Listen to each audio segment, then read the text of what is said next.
Ka-crowd ang Kay Subic. Ito ang aming beach na napili. So crowded. Ayan ang aking lahi. Ito ang aking pinakapoging utol. O ha? Yan. O diba? Kuya ko. Ayan ang aming napiling Kay Subic. Doon mamaya tayo. Ito muna ang place.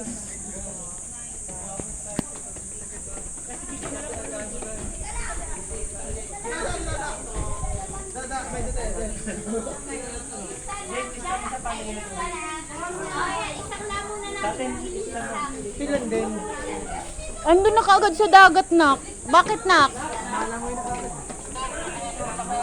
Andun na kaagad, nak.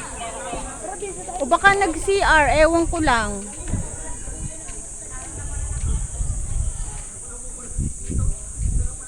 Nak, hanap ko, nak. Ang pogi ng anak ko talaga. Manang-mana sa nanay. Hoy, anak kita.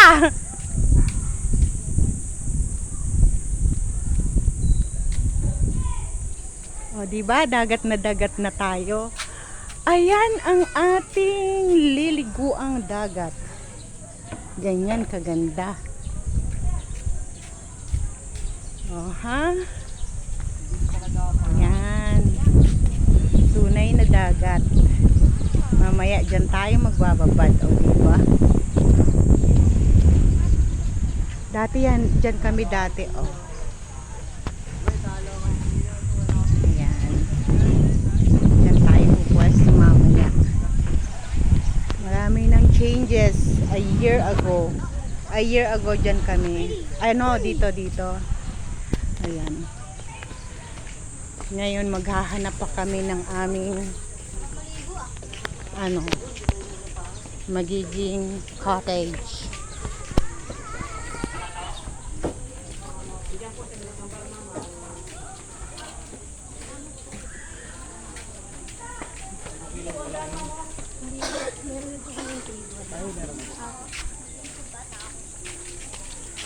Ayun, yayanigin ko sila. Nandun lahat ng bata.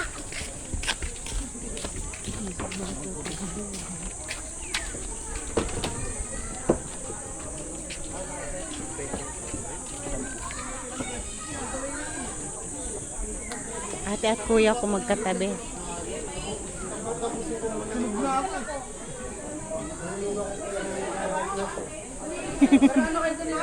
Diba? Ang kuya ko, ang ate ko.